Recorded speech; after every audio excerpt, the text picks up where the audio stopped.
Friends, welcome to Blush and मैं हूँ आपकी फ्रेंड दिया। फ्रेंड्स, आज का जो मेरा वीडियो है बहुत इंटरेस्टिंग वीडियो है। होम रेमेडीज़ बताती हूँ या कोई प्रोडक्ट का रिव्यू करती हूँ। कभी कभी आपने मेरे फ़नी वीडियोस भी देखे हैं, तो ये उनमें से एक है, क्योंकि बहुत सारे लोगों ने मुझे बोला था कि कुछ फ़नी करके बताओ। तो मैं इस वीडियो में एक बहुत ही अमेजिंग चीज़ बताने वाली हूँ कि लड़कियाँ जब मेकअप करती हैं तो उनके फेस एक्सप्रेशंस कैसे होते हैं। तो आइए फ्रेंड्स, हम शुरू करते हैं ये वीडियो। लेकिन उससे पहले अगर आप मेरे चैनल पे नए हैं तो प्लीज़ मेरे चैनल को सब्सक्राइब कर दीजिए।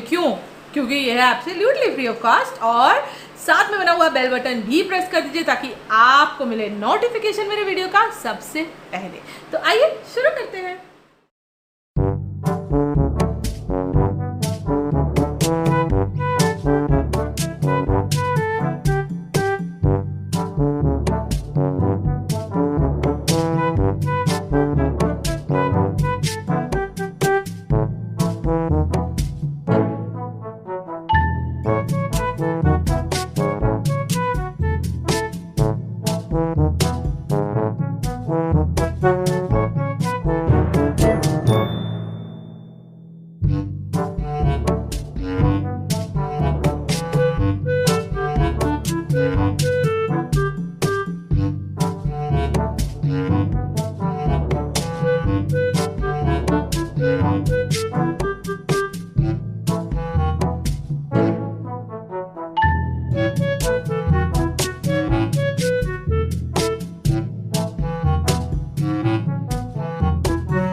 आई होप फ्रेंड्स आपको मेरा ये वीडियो अच्छा लगा होगा। अगर अच्छा लगा है तो इसे लाइक कीजिए, शेयर कीजिए। मैं फिर मिलूंगी very soon with something new. तो चलती हूँ, बाय बाय।